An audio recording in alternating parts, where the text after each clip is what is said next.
옆에 사진 한 장을 보시면 저 사진이 시골 교회였던 그런 교회의 모습이죠. 저 교회를 보는 순간 맞아, 저럴 때가 있었지. 풀 꼽고 그리고 코스모스를 심고 그리고 교회 논두렁 옆에 곡식이 익어져 가고 그런 교회가 생각이 나요. 여러분들을 모판처럼 생산한 교회를 위해서 기도하시길 바랍니다. 기도하셔야 돼요. 우리가 떠난 교회들, 시골 교회들이 많이 어렵잖아요. 꼭 생각날 때마다 기도를 하셔야 됩니다. 작은 교회도 하나님이 사랑하는 교회이죠. 그런가 하면 다음 사진을 보시면 한 번에 12,000명을 드리는 예배 좌석이 있는 저런 대형 교회도 있어요. 우리가 짐할 것이 뭐냐면 작은 교회든 큰 교회든 교회를 세우시는 분이 하나님이시요 주인도 하나님이시요 이끌어 가신 분도 하나님이신 것을 믿으시기를 축원합니다. 교회의 주인은 예수 그리스도이심을 믿으시기를 축원합니다. 주님이 교회의 주인이셔요. 항상 이걸 잊지 말아라. 이런 면에서 오늘 성령 강림절, 성령 강림주일로 예배드리는 이 시간이 참 감동적이죠. 성령 강림절은 단지 어떤 주일이나 절기를 말하는 것이 아니라 하나님께서 약속하신 성령을 교회에 보내주심으로 그리스도의 사역이 실제로 교회에 적용되는 것을 말하는 것이죠. 그것이 뭐냐? 성령의 강림의 역사입니다. 그러므로 다른 말로 한다면 공식적인 교회의 시작을 알리는 것이 뭐냐? 성령 강림의 역사였다. 이걸 알아야 됩니다. 왜 성령이 오시는 것이 그렇게 중요한가? 하나님이 지금 계시잖아요. 꼭 뭐 예수님이 이 땅에 오셔야 되고 성령님이 꼭 오셔야 되는가? 복잡하게 이렇게 생각할 수 있겠으나 성령 하나님께서 오셔야 되는 이유가 뭐냐면 성령 하나님께서 예수 그리스도가 십자가상 돌아가셔서 구속을 이루시고 구원을 이루신 모든 것들을 누가 적용시키느냐? 성령께서 우리 마음을 감동시켜서 하나님의 아들이 이 땅에 오신 것도 믿어지고 그리고 우리를 위해 십자가상에 돌아가신 이 예수 그리스도의 십자가의 구속의 은혜가 나의 것으로 적용이 되고 그 예수를 믿으면 하나님의 자녀가 된다는 확신을 갖게 하는 것이 누구냐? 성령 강림의 역사하신 성령님이 하시는 걸 믿으시기를 축원합니다. 그 성령이 아니면 절대 믿어지지가 않아요. 내가 예수 그리스도를 믿어지고 2000년 전에 이 땅에 오셔서 나의 죄악 죗값을 다 이루시고 십자가상에 돌아가 죽으시고 3일 만에 부활하시고 승천하시고 보좌에 앉으시고 이 땅에 다시 오실 것이 믿어지는 것은 내 의지나 내 노력이 아니라 내 안에 계신 성령께서 믿어지도록 마음을 움직이기 때문에 믿어지고 있음을 믿으시기를 축원합니다. 이런 면을 바라볼 때 예수 그리스도가 믿어지는 자들은 이미 거듭난 자들이요 하나님의 자녀요 여러분들이 이미 생명체 기록된 사실을 의심하지 않기를 축원합니다. 그게 우리의 모습이라는 거예요. 그러므로 예수 그리스도가 믿어지는 것은 이 땅에 임하신 성령의 역사로 가능한 거구나. 내 힘이 아니라 그분의 능력으로 가능하다. 그래서 성령 강림의 역사는 너무너무 중요한 거예요. 구속이 완성되고 적용되는 것은 성령의 역사가 아니면 안 되는 거예요. 성령 강림은 하나님 아버지 약속과 성자 예수님의 구속의 완성과 하나님의 주권적인 역사를 통해 이 땅에 임하신 역사이며 사건인 것을 믿으시기를 축원합니다. 그래서 성령의 임재하셨다. 성령이 강림하신 사건을 뭐라고 소개하느냐? 오늘 본문에서 첫 번째로 이렇게 소개합니다. 어디로부터? 하늘로부터. 1절과 2절을 같이 읽겠습니다. 시작. 오순절 날이 이미 이르매 그들이 다 같이 한 곳에 모였더니 호련히 하늘로부터 급하고 강한 바람 같은 소리가 있어 그들이 앉은 온 집에 가득하며, 오순절 날이 이르매 그들이 다 한 곳에 모였더니 호련히 어디로부터? 하늘로부터 임했다. 즉 이 땅에 오신 성령은 사람이 오세요라고 해서 오신 것이 아니고 오신 근원이 하나님으로부터 왔다는 거예요. 하나님 자신으로부터 성부 하나님과 성자 예수 그리스도를 통해서 이 땅에 보냄받은 성령의 사역이었다. 이렇게 우리에게 말씀하고 있습니다. 그러므로 성령 강림은 하나님의 절대 주권 하에서 인생들을 사랑하기 위해서 이 땅에 오신 사건인 것을 조금도 의심하지 않기를 축원합니다. 그러면 성부, 성자, 성령 중에 이 땅에 임하신 성령은 어느 위치에 있는 분인가 하는 질문이죠. 우리는 하나님을 몇 분이라고 하지요? 하나님 몇 분이세요? 한 분이에요? 세 분이세요? 네, 한 분. 세 분이라고 했다가 실수하기를 만회하기 위해서 한 분이라고. 하나님은 한 분이라고 말하죠. 그럼 묻겠습니다. 우리는 하나님을 말할 때 삼위 하나님입니다. 삼위. 자, 그러면 성부 하나님이 계세요, 안 계세요? 왜 대답 적어지기 시작하려고 그래요? 성부 하나님이 계세요, 안 계세요? 성자 예수님이 계세요, 안 계세요? 성령 하나님 계세요, 안 계세요? 하나님 몇 분이에요? 아니, 자, 그러면 삼위라고 말할 때 위라는 것이 뭐냐면, 위라는 말이 이 위를 말하는 게 아니고, 삼위라는 말은 각각 성부, 성자, 성령이 뭐냐? 인격을 소유하신 분이라 그 말이에요. 각각의 다른 분이라 그 말이죠. 그래서 성부, 성자, 성령은 각각의 인격이 존재한단 말이에요. 하나님이 성령이 아니고, 성령의 하나님 아버지가 아니고, 성령이 예수님이 아니고, 하나님 아버지는 하나님 아버지고, 예수님은 예수님이시고, 성령은 성령이라 그 말이에요. 그런데 우리에게 뭐라고 말하냐면 하나라고 말해요. 차라리 이거 혼란스럽게 하지 말고 그냥 성부, 성자, 성령은 세 분이시고, 즉 30론 이렇게 말하죠. 30론을 말하면 안 되나? 그건 안 된다는 거예요. 왜냐? 하나님은 하나라고 하는 거죠. 성경이 하나님이 한 분이라고, 하나라고 말씀하기 때문에 하나인 거예요.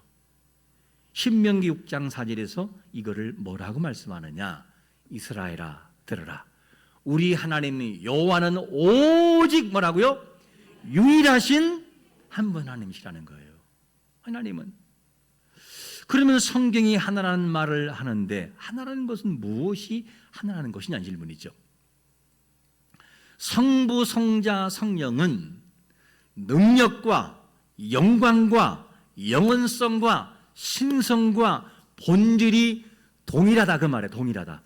하나라는 거예요. 하나. 그래서 성부 하나님 아버지만 전능한 것이 아니고, 전능이 뭐냐, 모든 것을 알 수 있고 할 수 있는 것이 아니라 성자 예수님도 전능하다는 거예요. 성자 예수님만이 아니라 성령 하나님도 전능하다는 거예요. 같다 그 말이에요. 같다. 그래서 뭐냐, 하나님을 뭐냐, 전능이 셋이 아니고 하나야. 하나. 똑같다. 하나님이 한 분이란 얘기죠. 하나님의 신적인 본질이 나뉘지 않기 때문에 하나라고 말하는 거예요. 그래서 삼위 즉 성부의 인격, 성자 예수님의 인격, 성령의 인격이 마치 셋으로 존재하는 것처럼 보이지만, 그러나 성경은 뭐라고 말하냐? 하나님은 본질이 하나라는 거. 하나.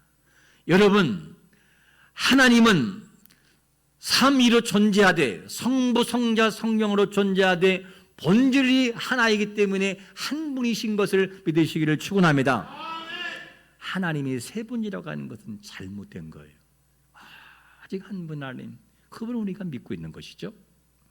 그러므로 오늘 본문 속에서 성령은 하나님 아버지와 아들 예수님보다 능력과 영광이 약한 것이 아니라 동일하다면 똑같다 그 말이에요.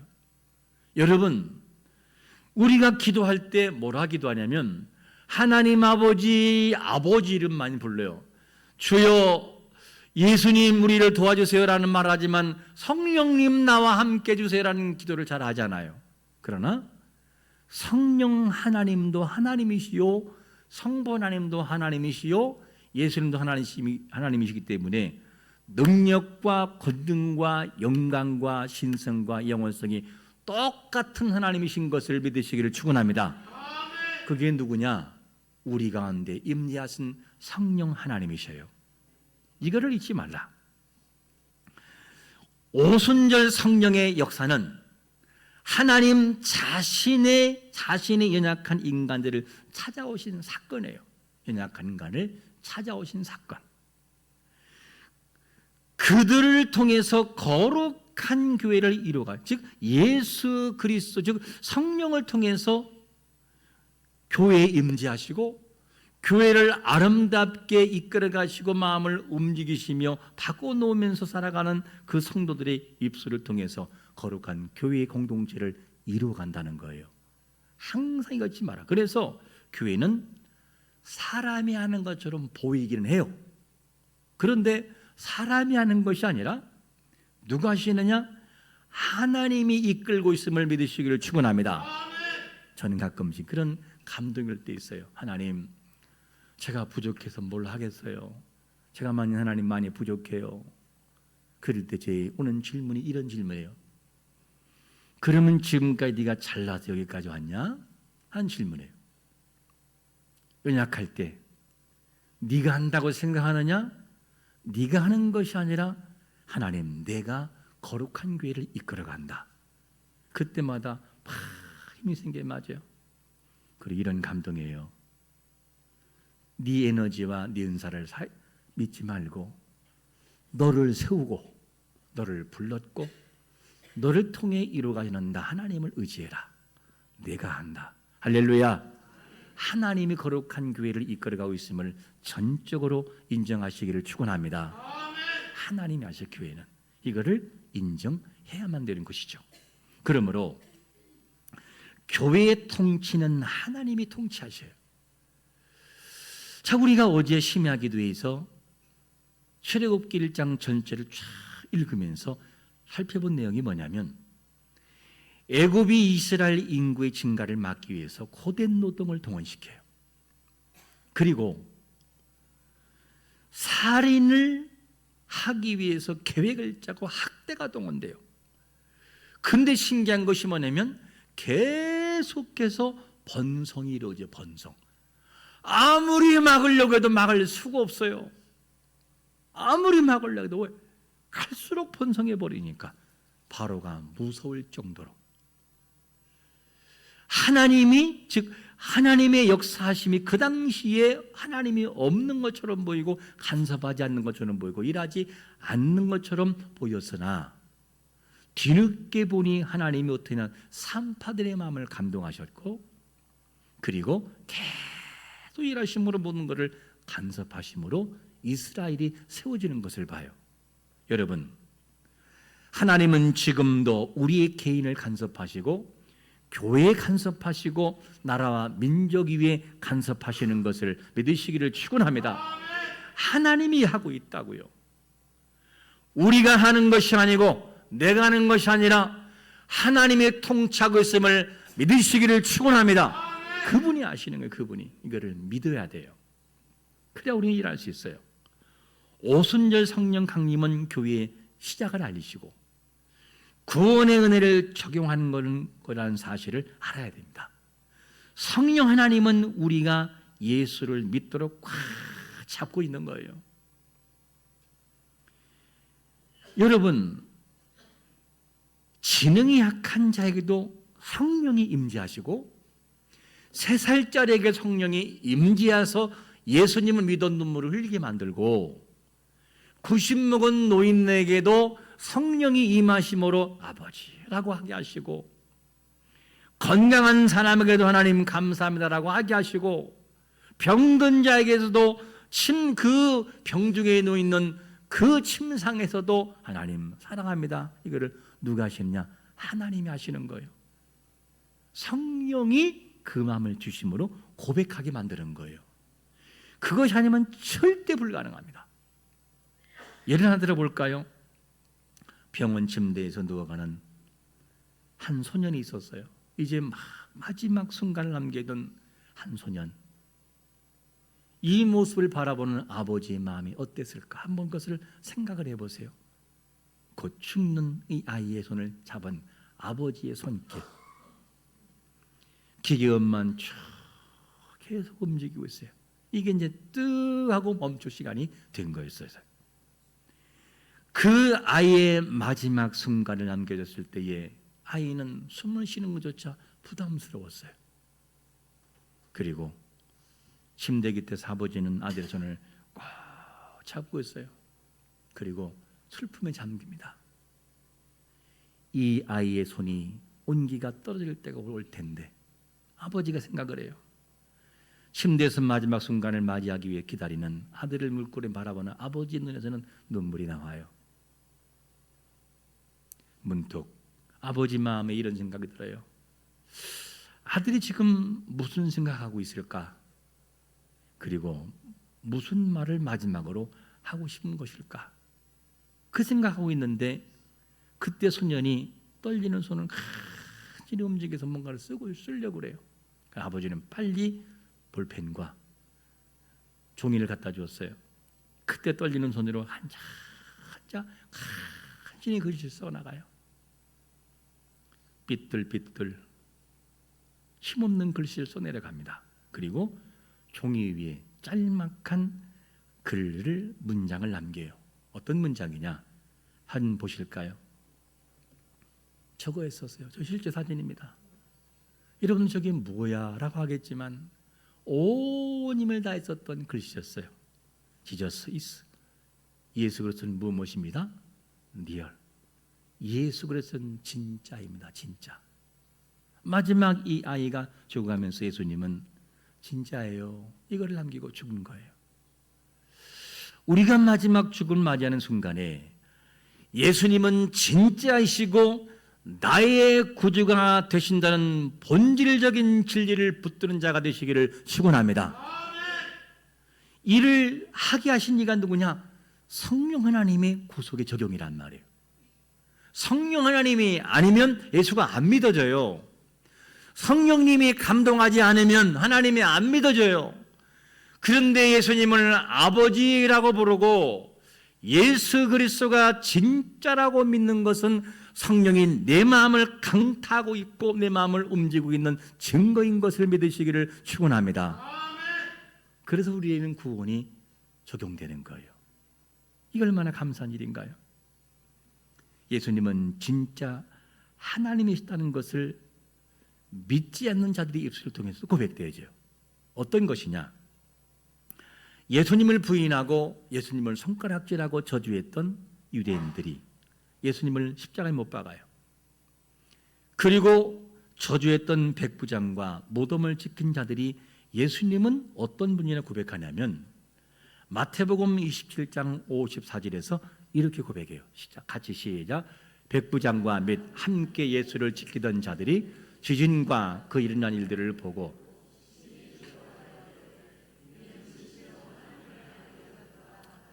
이런 진실로 뭐라고요? 하나님의 아들이었다. 이걸 고백해요. 우리는 신앙의 본질은 예수님을 믿는 사람들입니다. 우리의 죄값을 대신에 지불하시고 이를 이루시고 있는 그리스도가 가짜라고 믿지 마세요. 예수 그리스도를 가장 우선순위에 두세요. 그분이 나의 구원자이시고 그분이 나를 이끌고 있으며 그분이 아니면 나는 절대 안 된다라는 사실을 믿고 성령 하나님을 의지하며 살아가는 자가 되시기를 축원합니다. 믿음은 단순히 교회에 나오는 습관이 아니에요. 그게 믿음이라 할 수는 없어요. 물론 믿음의 증거일 수 있어요. 그러나 마지막 순간에도 붙들 수 있는 한 분을 아는 것, 예수 그리스도가 나의 구주가 되시고 나의 생명이 되시고 세상이 흔들리고 몸이 부서지고 삶의 모든 것이 사라져도 여전히 붙들 수 있는 이름, 바로 예수 그리스도를 내가 믿는 것이 뭐냐? 그게 믿음의 본질이에요. 여러분, 단지 나오는 것을 믿음이라고 착각하지 말고 나온 그들의 마음 중심 속에 나의 구원자가 되시는 이 예수 그리스도가 정말 고백되는 것이 뭐냐? 믿음의 본질인 것을 믿으시기를 축원합니다. 그게 믿음이에요. 이걸 잊지 말아야 됩니다. 혹 하나님이 우리에게 이렇게 묻지 않을까요? 너는 정말 내가 진짜라고 믿니? 라는 질문. 너 진짜 내가 진짜라고 믿어? 평안할 때뿐만 아니라 인생의 가장 어두운 순간이 다가올 때에도, 이해할 수 없는 고난이 나에게 밀려올 때에도, 죽음을 앞두고서도 우리는 예수님이 나의 구원자이심을 진짜라는 사실을 믿고 있냐는 질문입니다. 우리를 찾아오셨고 믿게 하셨고 거룩한 교회를 이루게 하신 성령 하나님은 우리 영혼을 살리기 위해 세상에 오셨고 거룩한 교회를 선하게 이끌어 가시는 분인 것을 믿으시기를 축원합니다. 이게 성령 강림, 성령의 역사라는 거예요. 공개적으로 오신 오순절 성령 강림은 곧 공식적인 교회의 출발을 알리는 사건이었어요. 왜 오순절 성령의 역사의 기점이 교회의 출발이라고 말할 수 있느냐? 그럼 이제는 교회가 아니냐? 물론 광야교회도 있어요. 그러나 공식적인 눈에 보이는 그런 교회의 출발은 성령이 임하심으로 어떤 일이 있느냐? 사도들이 담대히 복음을 증거해 목숨 걸고, 베드로가 나가서 목숨 걸고 유대인에게 증거함으로 사람들이 회개를 하고 통회하며 어찌하줄까 마음에 통회하는 마음이 있어요. 회개가 있고 세례가 있고 믿음의 공동체가 형성이 되고 말씀과 교제와 그리고 성찬과 기도가 있는 것이 뭐냐? 성령의 역사 있은 이후에 활발히 움직였던 사건이었어요. 그래서 교회의 출발은 뭐냐? 성령의 임재하심을 통해서 이루어진 사건이었다 하는 것을 알 수 있죠. 이런 믿음의 공동체의 모습을 어디서 보여주느냐? 사도행전 2장 41절과 42절에서 이렇게 보여줘요. 같이 시작. 그 말을 받은 사람들은 세례를 받으며 이날에 신도의 수가 3,000이나 더하더라. 그들이 사도의 가르침을 받아 서로 교제하고 떡을 떼며 오로지 기도하기를 심쓰니라. 교회가 세워지고 주로 고백될 수 있는 것은 성령 하나님의 전적인 역사인 걸 믿으시기를 축원합니다. 그래서 우리는 성령 하나님을 의지해야 돼요.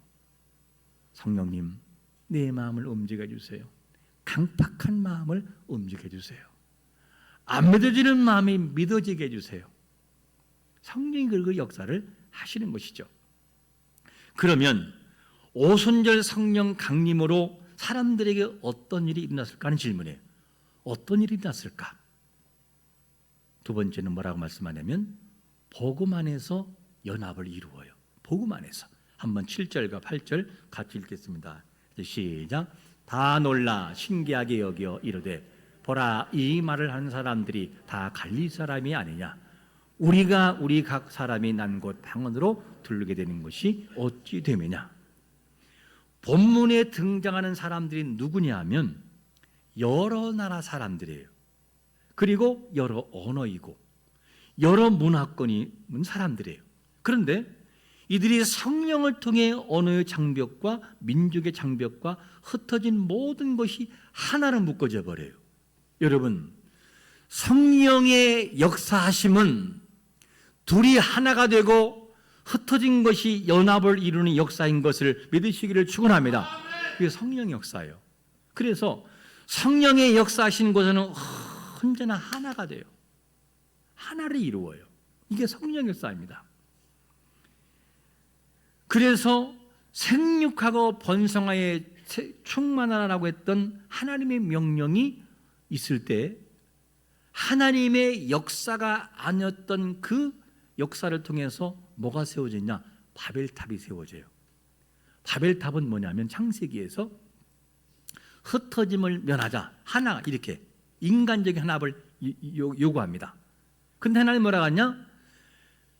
생육하고 번성하여 땅에 충만하는 것이 하나님의 역사예요. 근데 이거를 어떻게 하느냐? 면하기 위해서 하나가 되자라고 해서 인간적인 모임을 가져버려요. 그때 하나님이 언어를 혼잡하게 함으로 흩어버려요. 반면에 오순절 성령의 역사하심을 통해서는 뭐냐? 언어의 장벽이 무너져버리고 문화가 깨져버리고 많은 사람들이 하나가 되는 언어로서 하나를 이루는 것을 우리가 보게 됩니다. 성령 하나님은 하나가 되게 하고 연합하게 되는 것을 조금도 의심하지 않기를 축원합니다. 우리의 말과 행동이 어느 곳에 가든지 연합을 이루는 성령의 역사를 이루는 자가 되시기를 축원합니다. 우리가 말할 때 어떤 사람이 말하면 사람들이 인상을 찌푸려요. 왜? 성령의 역사에 도우심 받지 않기 때문에. 어떤 사람이 툭툭 던지는 말과 행동을 보면 참 사람들이 불편해요. 여러분, 성령의 역사하심에 의하여 지배받는 인생은 말하는 걸 들을 때마다 마음에 감사가 생기고 힘이 생겨요. 성령의 함께하심을 보는 사람들이 가는 곳에는 뭐가 되느냐? 연합을 이루어요. 여러분, 내가 가정에 돌아가서 성령의 연합을 이루신 것처럼 하나를 이루는 자가 되시기를 축원합니다. 부부싸움에서 한 달 동안 말하는 사람은 오늘부터 말하시기를 축원합니다. 할렐루야. 구역에서, 교회에서, 내가 속한 자리에서 성령의 역사하심을 따라 연합을 만들어가는 자가 되시기를 축원합니다. 성령의 역사는 하나를 만들어 놓아요. 그러므로 성도들에게 어떤 것을 가르치고 있냐면 성령 역사를 통해서 에베소의 4장 2절과 3절에 보니까 이런 말씀을 해요. 모든 겸손과 온유로 하고 오래 참음으로 사랑 가운데서 서로 용납하고 평안에 매는 줄로 성령이 어떻게 하나 되게 하신 것을 어떻게 하라고요? 힘써 지키라는 거. 힘써 지켜라. 성령의 역사는 인간적인 화합을 뛰어넘는 사건이에요. 인간적인 모임을 갖는 것은 어떤 모임이냐? 마음에 맞는 사람만 쏙쏙 골라 모이는 공동체가 인간적인 모임이에요. 충청도는 충청도끼리 모이고 경상도는 경상도끼리 모이고 전라도는 전라도끼리 모여서 내가 속한 자리에서만 말의 연합을 이루는 것은 인간적인 연합이에요. 그러나 성령의 역사가 이루어지면 복음 안에 이루어지는 것은 경상도가 됐든 전라도가 됐든 충청도가 됐든 당신과 나는 하나라는 사실을 말로 표현으로 행동으로 보여주는 사건이 뭐냐? 복음 안에 성령의 역사인 것을 믿으시기를 축원합니다. 믿음의 공동체인 교회는 그래야 돼요. 여러분, 모르는 사람이 왔다고 인상 쓰고 얼굴 돌리지 말고 한번 죄송하지만 하겠습니다. 안녕하세요. 처음 뵙는 것 같아요. 할렐루야. 그리고 같은 성끼리 여성은 여성께 한 번 좀 안아줘 보세요. 오늘 나갈 때 한 번씩 안아주세요. 미워도 다시 한 번이라는 제목도 있잖아요. 그런 공동체가 돼야 돼요. 그게 복음 안에서 연합을 이루는 공동체가 되는 것이죠. 여러분, 믿음의 공동체를 이루어갈 때 성도들이 분별할 것이 뭐냐면 하나를 깨트리는 것은 성령의 역사가 아니다. 교회의 분열을 만드는 것은 그건 뭐냐? 사람이 하는 것이 아니라 무슨 씨가? 사씨가 누구예요? 사탄 씨가 하는 행동이에요. 그러니까 이거 하나님의 역사가 아니다라는 것을 알고 나를 내려놓고 믿음의 공동체 안에서 연합을 이루는 복음 안에 이루는 연합이 우리에게 있어야 되는 거예요. 오늘부터 여러분 우리 교회 성도들이 모든 사람 만나면 한 사람의 최소한 몇 명씩 인사하냐? 5명은 인사하고 가셔야 돼요. 옆에 보이는 사람만 인사하지 말고 안녕하세요, 안녕하세요, 안녕하세요, 안녕하세요. 아이고 안녕하세요. 이렇게 이루어갈 때 얼마나 행복하겠어요? 이게 뭐냐? 성령의 연합을 이루는 복음 안에서의 공동체의 연합인 거예요. 이런 삶을 우리가 살아가야 됩니다. 우리에게 임하신 성령은 하나님으로부터 오셨고 연약한 인생들에게 십자가의 복음을 적용시키기 찾아오셨고 개인은 물론이지만 믿음의 공동체 안에서 복음으로 연합되기 위해서 오셨다는 사실을 알고 이 일을 하나 되게 하신 것을 힘써 지키며 나아가는 믿음의 공동체가 되시기를 예수 그리스도의 이름으로 축원합니다. 기도하겠습니다.